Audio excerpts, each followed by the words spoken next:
Okay.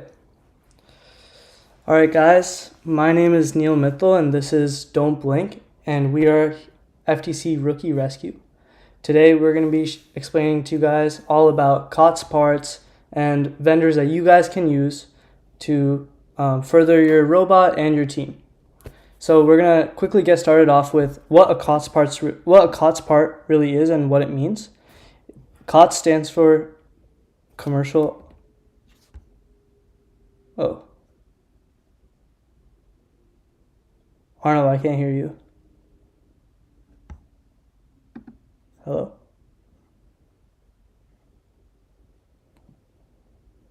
Arnold, speak. Arnold, could you speak? Yeah, what's up? Okay, Arnold, I think it's something from your side then. Yeah, I can't hear you either. Yeah. But COTS stands for commercial off the shelf, and it really in all is just pre-built items. So an example of that would be go build a U channels, shafts or standoffs or spacers that you might buy from a vendor.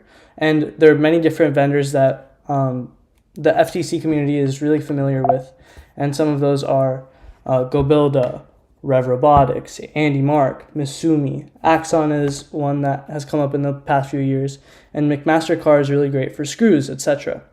So it's really good to take from these vendors and then kind of build them into your robot. Lots of different teams build robots that are solely made up of COTS, and some use a mix match of both COTS parts and custom parts that they made on their own. So today's session will be a lot of navigating through sites on GoBuilda and Rev Robotics, and hopefully Rishi and some of our other people on today can talk to you guys about some electronics that have come out this season and might be new from different vendors that even FTC teams are starting to use or starting to sell. So I think let's hop right into it. To start off, GoBuilda is definitely our biggest vendor, and something that is really good to always keep in mind when it comes to GoBuilda is that they run on a standard pattern. And you'll see this across every single vendor, and it comes down to, okay, am I going to use this vendor the most? Maybe I should learn it by heart, right? So these four holes all the holes are running on like an 8mm distance. So this hole is 8mm from this one, and the same for all of them. The bearing holes are 14mm in diameter, and most of their products are made in aluminum. Here's a small little diagram if you want to check it out and maybe take a picture of it so you guys can keep it for the future. So I think if anyone wants to add anything before we hop into the websites, please go ahead right now. Anything about your experience with COTS parts or For rookie teams, I think any of the COTS parts vendors are really good for teams trying to start out. I know a lot of teams like to do custom, and that's what we do, but as a rookie team, I think it's best to just build your robot fully off of these vendors. Yeah.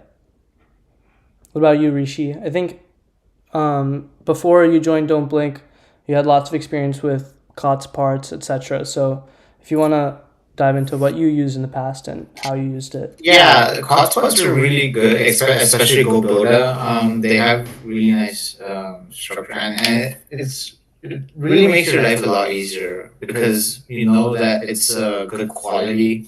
That's what I've seen in the past, and it's very easy to build some of the things. The only drawback is that it may not be compact, but that's also why you have the 18-inch constraint, right, on each of the three dimensions. So even though it's not, you can't really get it as compact as you might like, but it's still a very quick and easy way to get something working, and it's really nice for some of the rookie teams to get started, as Arv said as well. Yeah. Okay. Ajay, am I still echoing?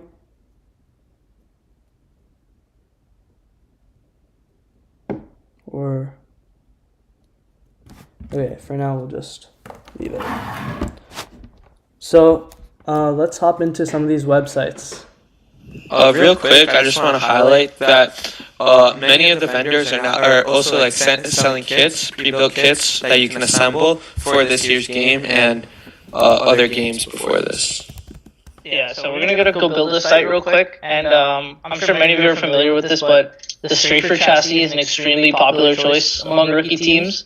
That just kind of goes with the benefit of going with GoBuilder. You know, their R&D department is amazing. They recently released, you know, like the GoBuilder odometry with 4 bars, and they have like separate like computing devices and stuff. So the R&D department is like amazing. The quality and structure of their parts is really good, and it, like Rishi said, it really does make your life a lot easier, as you don't have to, you know, custom manufacture 3D print a part, because in most events GoBuilder will already have something for that purpose. So I think we got some questions in the chat already. So is there any reason why McMaster car is so expensive? I would love to tell you, but I think it just comes down to fundraising. So make sure that your team is fundraising, because that money is really useful in terms of buying all the parts you need, and it can help take the weight off your parents or your coaches who might be paying for you. But let's hop into maybe the structure. So GoBuilder has lots of different parts that you can use for structure. They have channel, and this is something that you'll probably see or you'll see in many different vendors that support FTC, right? So there's channel and it changes in length based on how many holes you want, and it's really helpful for basically all forms of structure. So I can actually show you one of the kits that GoBuilder sells. While he's doing that, I'll just answer another question in the chat, which is about the new Swift servos.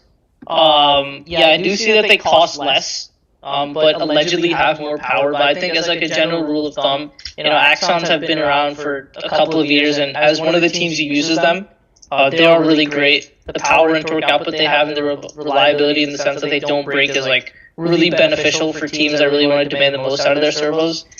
I think with pretty much anything that's new, like release into like the FTC world, I think wait to test it. Either test it yourself or wait for other people to test it, because a lot of these things, you know, they promise more power output and stuff that might not necessarily always be true.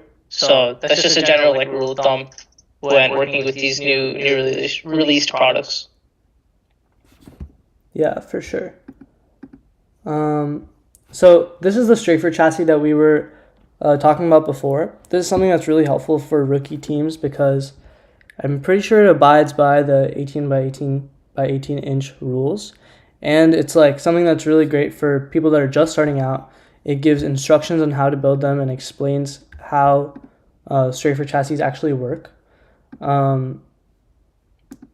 They have a motor mounting that stays within the channels, and honestly, I wouldn't really suggest mounting your motors like this. I think it's great to start off, but I would play around with how you mount your motors, because this can oftentimes cause issues with accessibility, and it makes it hard to use the holes on the U-channel for when you're building something on top. But that's just a side thing. I think this is overall a really great set, and it's a little expensive, but I think if you guys do your fundraising, you can definitely buy this, and it will be really great for you guys. Comes with everything you need. There's GoBuilder is actually so cool that it even builds like starter bots for the seasons. So for example, this season for Into the Deep, they built a robot that actually works fairly well from what I've seen. We can take a look at this video. Hey guys, I'm Ethan with... Oh, it's 4 minutes, but it's able to intake pretty well, and it's really cool to see how lots of the things that GoBuilder sells work really, really, really well, especially when they're put together in kits. And I would definitely suggest using one of these if you are a rookie team. I think another great feature of these starter bots is that you get to see like how the GoBuilder designers and other vendor designers will take like their approach at this year's game. Like some teams could like take a look at that intake claw and could see that, oh, that gecko wheel is very useful in that situation, maybe use that for their intake. Yeah. I would definitely recommend using servo mounts. There's a... Yeah. So we talked about servos in an earlier session of Rookie Rescue, but something that's really good to keep in mind is that whenever you're using servos and you have a spline, you want to make sure that spline is also acting like an axle, right? So you want to always make sure that that spline is static and remains like, or has 2 points of rigidity so that it's not cantilevered on the servo spline itself. So this servo hub remains straight and it won't break while we're turning. If you guys have anything to add, by the way, just go ahead.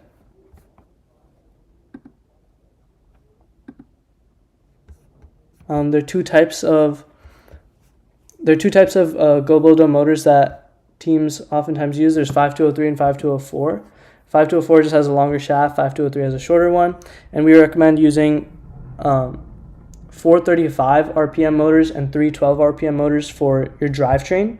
You can obviously switch this up, and teams tend to use different types of things for different types of drivetrains, but we almost always recommend using 435 or 312 depending on the game. And then everything for the why not use the longer shaft ones? So that's actually a really great question. So when using the longer shaft ones, it really just comes down to how much space you have. So let's say we want to put our motor in the center of our robot. They seem tough.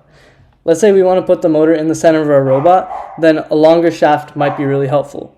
And we might need that longer shaft to reach a different place. But in many cases, this shorter shaft is good enough and honestly works just as well and is pretty good at maintaining rigidity and just working in general.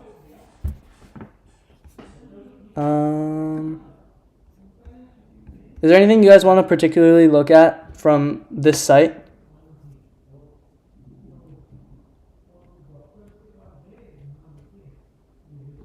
Don't blink. I mean, you could talk about like some of the belts or maybe like the hubs and stuff like that. Yeah, sure. Just briefly cover that. Those are, especially like the hubs and stuff, those are pretty important. When to use where, built-in collars, all that stuff. That's a good point. So, servo splines, yeah. Sonic hubs are really important. All right, so we have some good questions in the chat.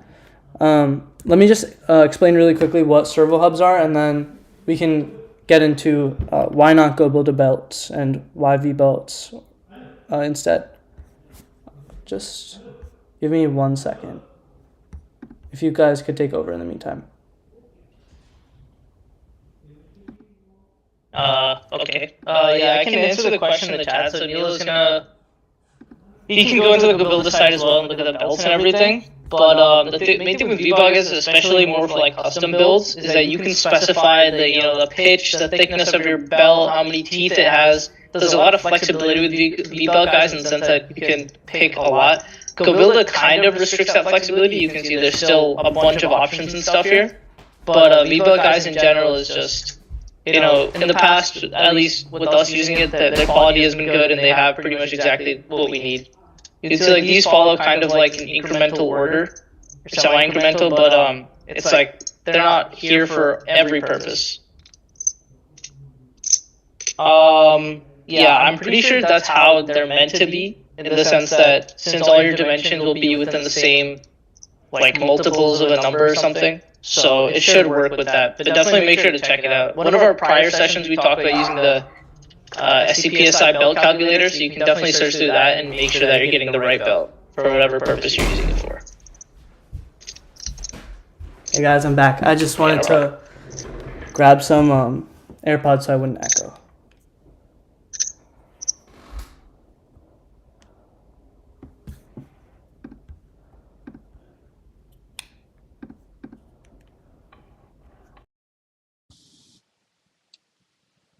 Hello?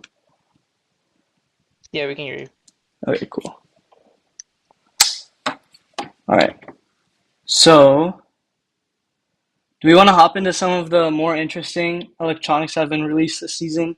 Maybe we can talk about maybe some of the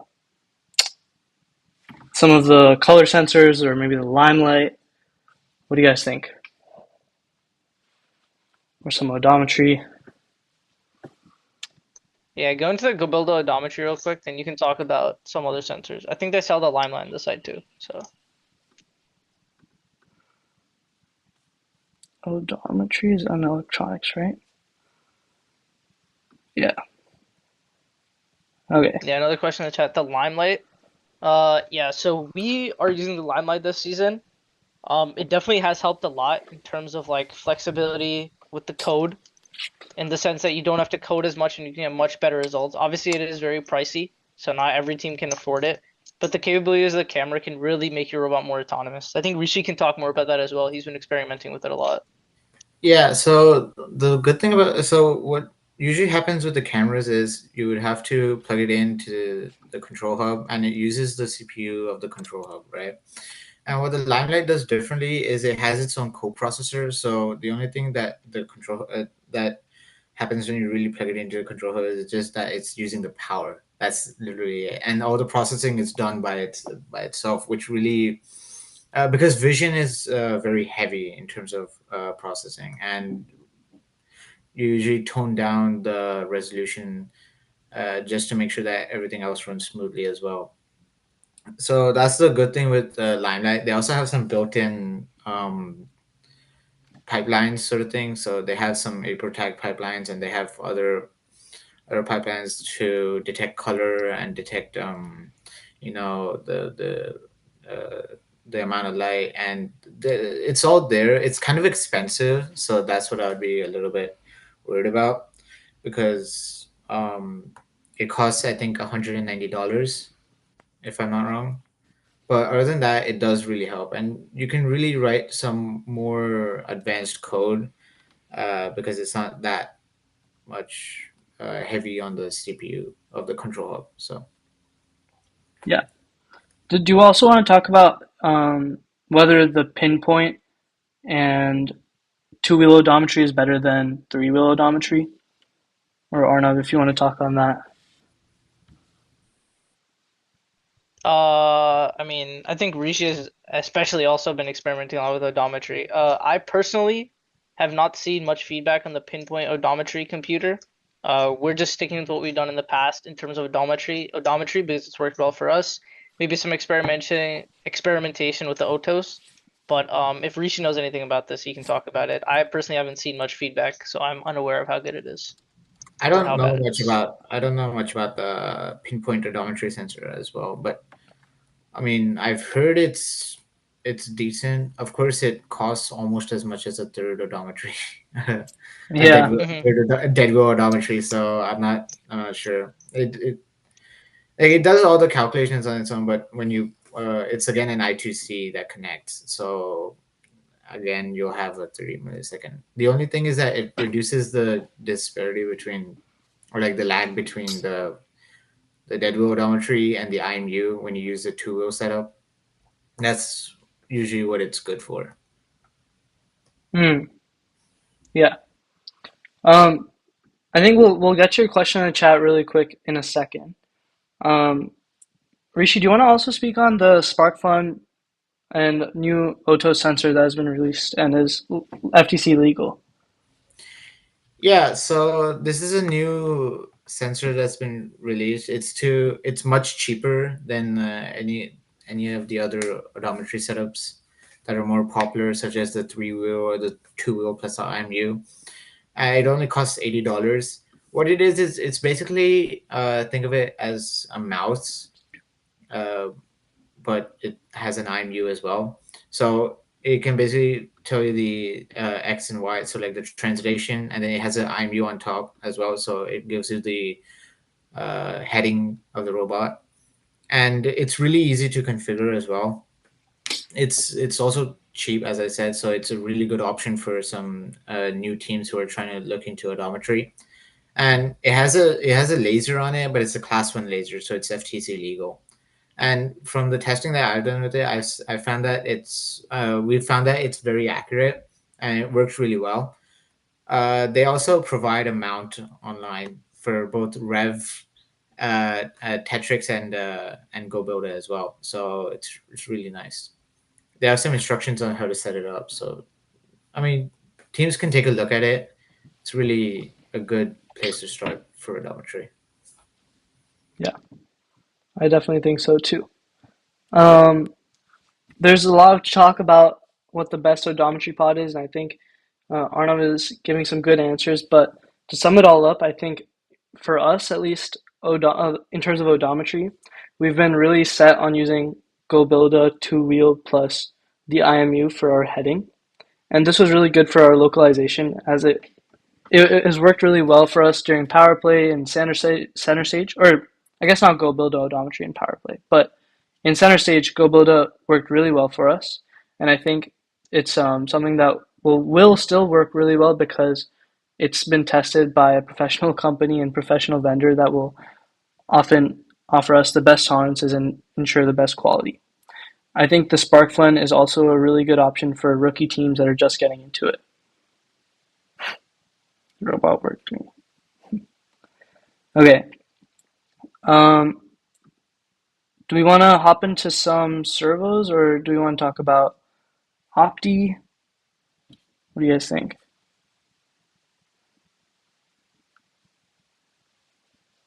Whoever Dot is, leave the stream. Just kidding. What motors are best? Some of the best motors. I mean, I hate Pedro pathing. Okay, motor RPMs for mechanisms. So we've talked about this in previous. Um, we've talked about this in some previous uh, sessions, but I think generally you just want to make sure that you have a good torque ratio, and this can kind of be determined using different tools. So Recalc is definitely a really great tool that helps out a lot with figuring out what motor works best for you. This season, or like in previous seasons, for example, we ran um, we ran a DR4B, right? During power play, we ran a DR4B, and we ran 60 RPM motors, right? Because a DR4B requires lots and lots of torque to lift it all the way up, especially using a linkage from a certain location. So it's just definitely good to figure out exactly, or figure out like if your mechanism requires more torque, it just means that you want to go with the lower RPM. I don't know if you want to add on to that, you definitely should. About what again? Sorry. Just like motors and RPM. Yeah, well, obviously, like, it's known that torque and speed are inversely proportional. Talking about especially these motors, so it depends on like what the use case is. Obviously, like we talked about calculators in the past in prior sessions, like recalc and stuff like that. But depending on your mechanism, if you're controlling slides, if you're operating your robot, if you're powering an intake, like it's all different. There's no one size fits all, especially in terms of motors. But we already talked about kind of the common ones for drivetrains. That's pretty standard across all of FTC, just depending on what you want to do. Obviously, we talked about the shaft lengths, depending on what you want to do with them as well. But generally, for extension mechanisms and stuff like that, you want low torque, but definitely run the calculation first. I think Or sorry, high torque. I think a good rule of thumb is to just decide what you want to take and how much torque you're going to need and how fast you need it to go.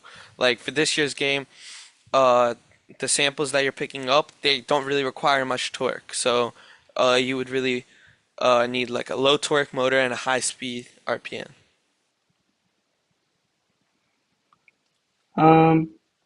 Yeah, I think that about sums it up. Do we want to talk about some servos or some of the servos that worked out really well for us?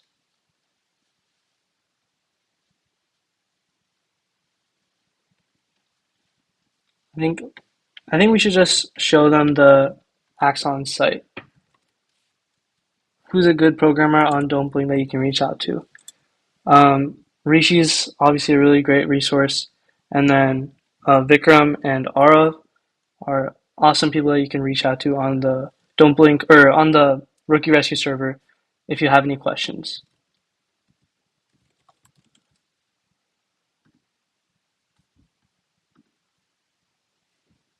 So this is Axon.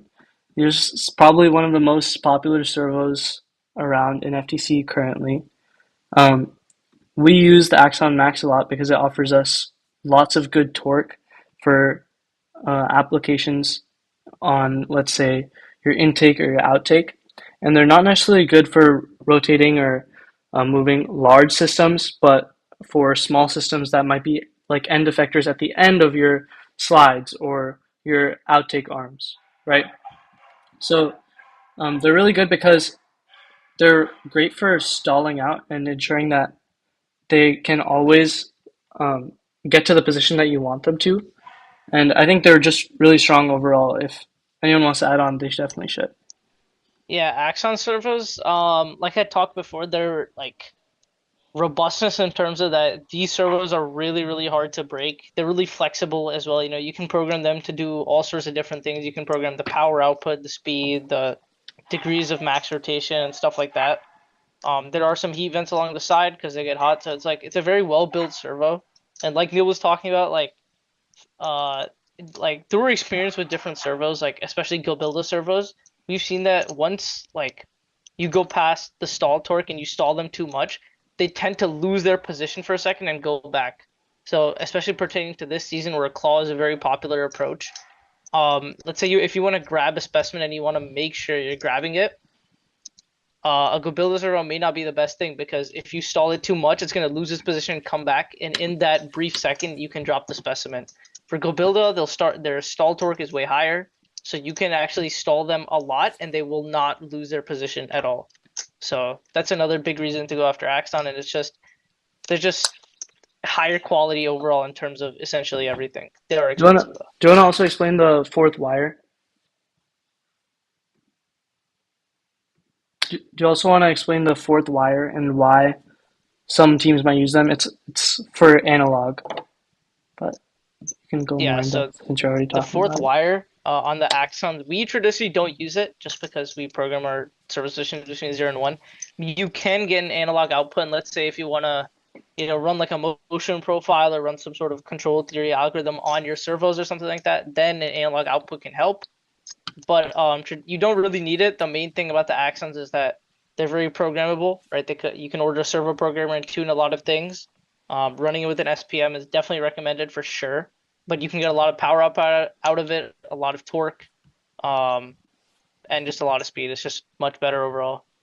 Yeah, who's back or Axon or It's Swift? also Yeah, the analog wire is also really nice to just know your position. So like if you have something that's like has multiple states, so like let's say left, right, center, up, like upper, middle, lower, or something like that, you can use that to definitely know and really tune the proper position that you need. It's really nice to work with. yeah. Um, Axon sells a couple other servos. Servos, there's the mini and the micro. These are really great for similar reasons. But I think something that we kind of missed in the beginning was probably Rev. Rev is a really great site for all things control system and power, right? This is where you're going to be buying your hubs, your control hub and your expansion hub. Most likely, this is where you're going to be buying your um, slim batteries for um, slim batteries for your robot to actually run. Um, this is where you're going to be buying your driver hub so that you can actually run your robot and make sure that it works. So we can show you that all right now. Just search up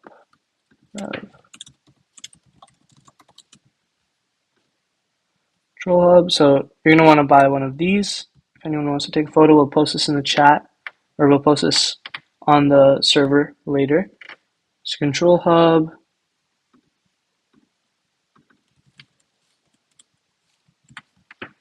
Here's the expansion hub. Basically, the hubs are what you plug in all your motors to and what you plug your battery into. And it's kind of what gives everyone um, or everything on your robot power. Um,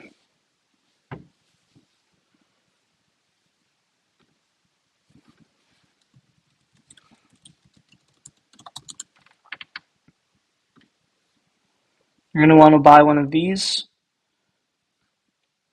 This is what allow you to turn on and off your robot. So if there's a battery in there, you plug it into this switch, and then you plug the switch into your hub so that you can turn it on and off. Comes with this little casing. One thing I recommend is make sure that you place it in a location where if an element falls, it doesn't come drop and turn off your robot. There's some 3D printed cases that teams have designed to stop that from happening, but it's just always something to be aware of. Something that's also really important is the Rev Servo Power Module.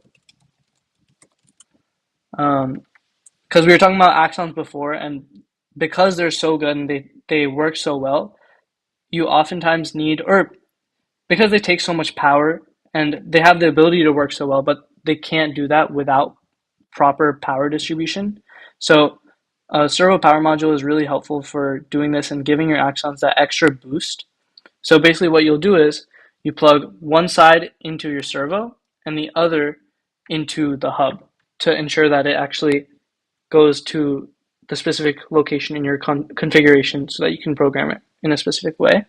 And then these red and black wires plug into your hub. Yeah, here's a diagram if anyone wants this.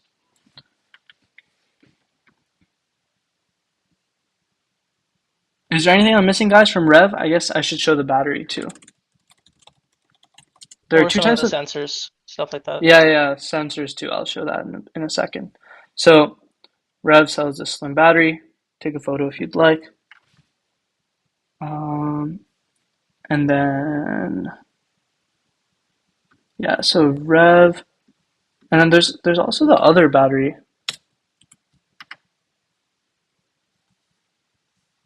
Do you know what it's called? It's this, but you can buy it on GoBuilder too. That's a GoBuilder, yeah. I think it's Modern Robotics. I think they sell that. Oh, it's Modern Robotics. Okay, cool. Yeah, that's not a Rev battery. Yeah, sorry. So there's lots of different batteries you can buy. Teams oftentimes use this battery, which is a little bit thicker, or this slim battery. This is what Don't Blink uses. It's different per team. Some people prefer the other one over the other, but there's no real major difference. At least from our end of things. Now, one really big part of your robot that's good for checking things that you're doing are sensors. So we talked a little bit about the IMU before and odometry, which kind of give you your localization and are sensors in some respect. But some sensors that are really helpful are from Rev. And you can get a color sensor, you can get a distance sensor, I think, a touch sensor, right?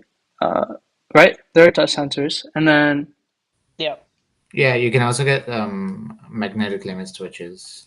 Magnetic limit switches. Yeah, they like Rev sensors in terms of quality and the ability for you to automate your robot are really good. Typically the ones that we've used most in the past are color sensors and distance sensors, mostly just for, kind of evaluating whether or not our collection mechanisms have the game elements stored within them, just to add more robustness to our systems. But obviously you can use stuff like the touch sensor or the magnetic sensor and stuff like that. I have seen teams use them and they've worked well. So there's definitely a lot of freedom with that. One application was during Freight Frenzy when we wanted if we had multiple elements in our system, and if we did, we would spit one out. Yeah, also mainly just for checking on whether or not it was collected, especially during the autonomous period. So for those who were there during Freight Frenzy, you can see that your robot kind of had to drive into some sort of collection zone during the auto and back out. But there wasn't really, a surefire way to see if there was actually an element collected. We went into, the game elements, a whole pile of game elements, waited for a couple seconds, and then drove right out. But if there wasn't anything detected with the sensor, we would go right back at it until it happened. So, you can kind of make your sort of quote-unquote algorithms for your autonomous, like during the autonomous period, more robust. You can definitely make it, like, garner more points and stuff like that. So using these sensors is definitely recommended. Obviously, the color sensor and distance sensor, like I said before, are extremely useful, especially for this season. If you want to, collect some sort of element from the like submersible zone, you can make sure you're collecting the right color element, not one from the opposing alliance. So Yeah.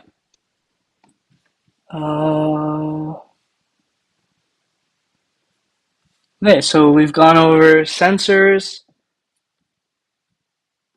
We've gone over sensors, some of the control system, odometry, some electronics.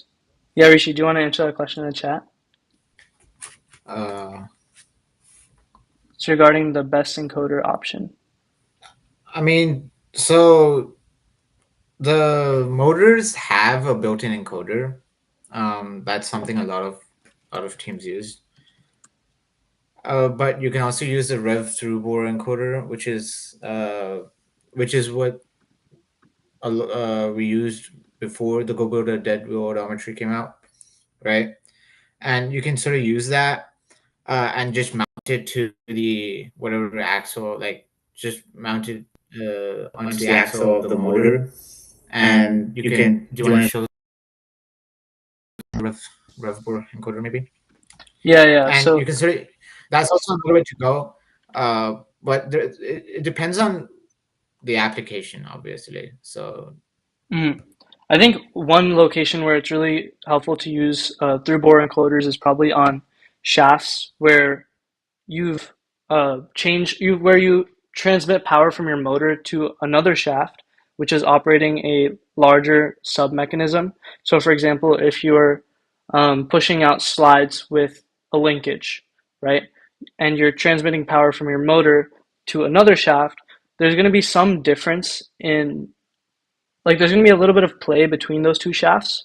So it's good to measure the actual output shaft to see how far your linkage has turned and to be more precise, which is why encoders are really helpful. So I think the rev through bore encoder does a really good job of that for us. I think it has like 2,400 ticks or something, right? even more than that, it's like 4096. Yeah, the 4,096. rev. Hmm?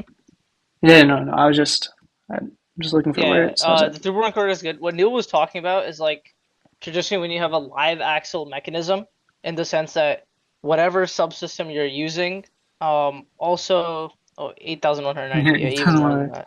to even more. Yeah, so it has a bunch. You don't even need all of those for FTC at least, but especially if you're running some sort of PID or like LQR algorithm on your mechanisms, you definitely want to make sure you have the most precise sort of encoder on here. So the Rev encoder, Axon, they're all pretty much comparable. Rev has just been thoroughly tested by an actual company rather than like a student run company. But the Rev is definitely the way to go if you want to run these encoders. Okay, so I think let's just take a couple more questions from the chat, and if there's nothing else, then we will hop into it. What is an axle? Hey man, I think you were asking some more complicated questions before this. Now you're asking about an axle. No, I'm kidding.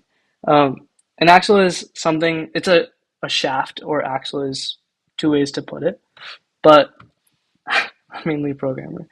But um, basically, an axle is what you can put your mechanisms on to rotate. So oftentimes you're going to rotate your shaft um, to end up rotating like some other part of your robot. When it comes to mech, so for example, you might want to rotate your shaft and then have a sonic hub that rotates with that shaft and then connect something to the sonic hub so that you can eventually move a larger mechanism.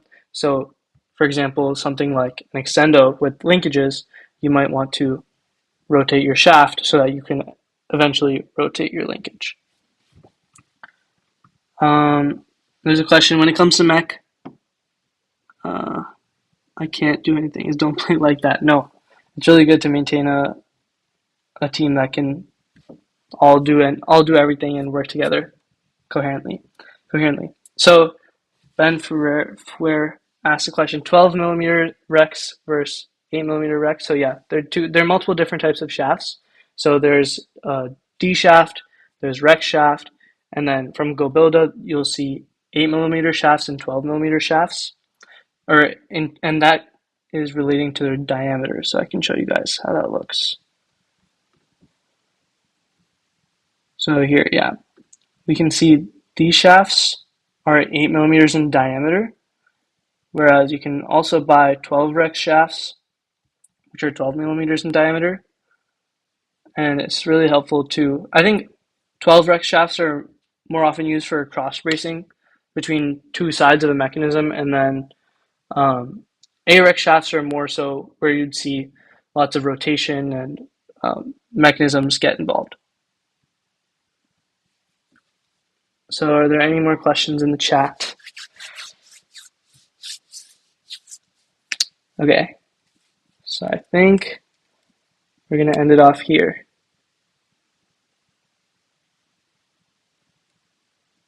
All right, thank you everyone for joining. This is Don't Blink and FTC Rookie Rescue. Thanks for pulling up. Bye.